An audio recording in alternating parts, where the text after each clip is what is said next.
বিধানসভা কেন্দ্রের অন্তর্গত আমাদের দীঘা মোহনা এবং আমাদের তাজপুর থেকে শুরু করে শঙ্করপুর, মন্দারমণি, বিভিন্ন ছোট নৌকা থেকে শুরু করে ট্রলার, লঞ্চ, তারা মৎস্য আহরণের জন্য তারা অলরেডি প্রস্তুত হয়ে গেছেন এবং বেরোচ্ছেন।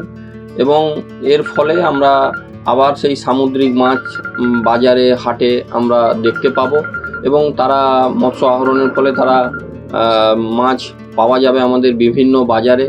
এবং আপনারা জানেন যে বাঙালির প্রিয় মাছ ইলিশ এবছর ভালো হবে আমরা আশা করছি, রূপোলী ইলিশ।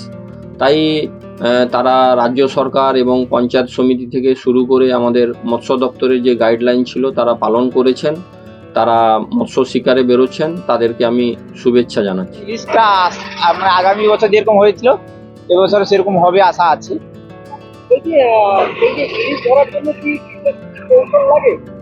না না, ইলিশ ধরার সেরকম কৌশল থাকে না, এটা হচ্ছে কুয়াই বাতাস হলে ইলিশটা হয়।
ভালো লাগলে অবশ্যই একটা লাইক করতে ভুলবেন না।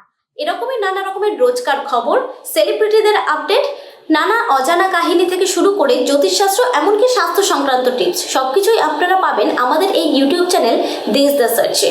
আরও এরকমের খবর দেখার জন্য আমাদের ইউটিউব চ্যানেল সাবস্ক্রাইব করতে ভুলবেন না, অবশ্যই বেল বাটনেও ক্লিক করতে ভুলবেন না। দেখা হবে পরবর্তী ভিডিওতে। ভালো থাকুন সবাই, নমস্কার।